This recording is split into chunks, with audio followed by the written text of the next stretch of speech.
As the sun set over the small town of Orozo, 16-year-old Nancy retreated to her room. She turned back to her human form, having a smile of satisfaction on her face as she entered the sanctuary she had grown accustomed to since she was 13. Her parents, though loving and supportive, had grown concerned about her increasing withdrawal from them. They would often try to coax her out of her room, encouraging her to join them for dinner or family activities. But Nancy would politely decline, preferring the solitude of her own company. Unknown to her parents, Nancy's life took a dramatic turn when she turned 13. She got initiated into a secret society at school. It started innocently enough, with a group of students inviting her to join their club. But as Nancy became more deeply involved, she discovered that the group was in fact a cult that practiced ancient rituals and incantations. As part of their initiation, Nancy was tasked with performing a ritual under the light of the full moon. She was hesitant at first, but the group's leader, a charismatic figure named Mrs. Kate, assured her that it was necessary for her spiritual growth. That night, as the moon hung low in the sky, Nancy performed the ritual, feeling a strange, tingling sensation coursing through her veins. And then something inexplicable happened. She began to feel her body contouring, her senses shifting.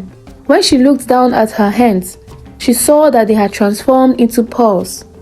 Nancy was horrified, yet fascinated by the new-found ability to shapeshift into a cat. Every night, under the full moon, she would transform, prowling the streets and rooftop with a newfound sense of freedom and power. She was given missions to monitor the lives of people and gave feedback to her leader, Mrs. Kate. Nancy found herself enjoying the fact that she could travel far within a short period of time. She happily fulfilled missions given to her. One day, she was sent to her neighbor's home to drop off a sign of a bad omen. Her parents were oblivious to her transformations, but they began to notice strange changes in her behavior. She would often sleep in late, and when she did emerge from her room, she seemed distant and preoccupied. That night, as Nancy crept into her neighbor's compound, she was not expecting what came her way. Her neighbors already put up a spiritual sign on their property that won't let any strange being inside. Nancy made an attempt to go in, but she got burned slightly, and with a loud cry, she retreated back to her room. When she turned back to her human form, she saw that her hand had got a burnt mark. She quickly tried her powers on her injury to get the mark away, but it was still there. She got confused but decided to hide it from her parents until she meets with her leader, Mrs. Kate, to get the mark away. The next day, Nancy finished her breakfast and was about to leave, but she left her phone on the table mistakenly. Her mother picked up the phone and got the shock of her life. She saw a notification that popped up, replying to Nancy's image that she sent to Mrs. Kate. It was written, "I got this bone from my mission in my neighbor's house last night.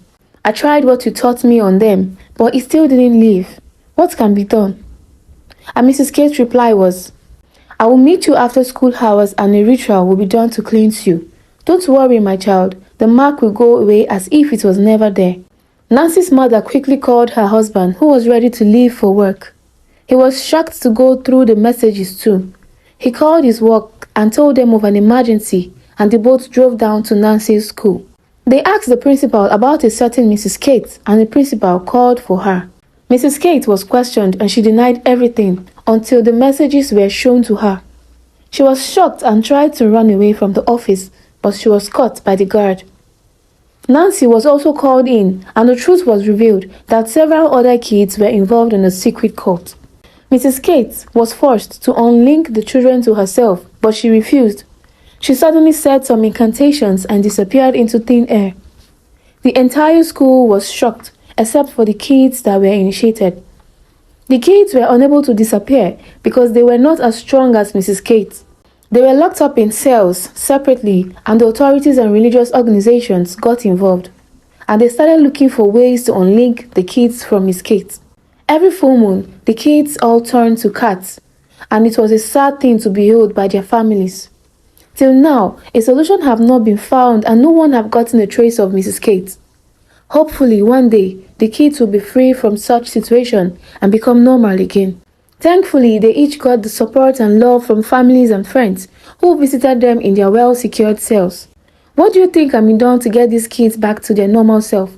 Drop your comments in the comment section and subscribe if you haven't done so.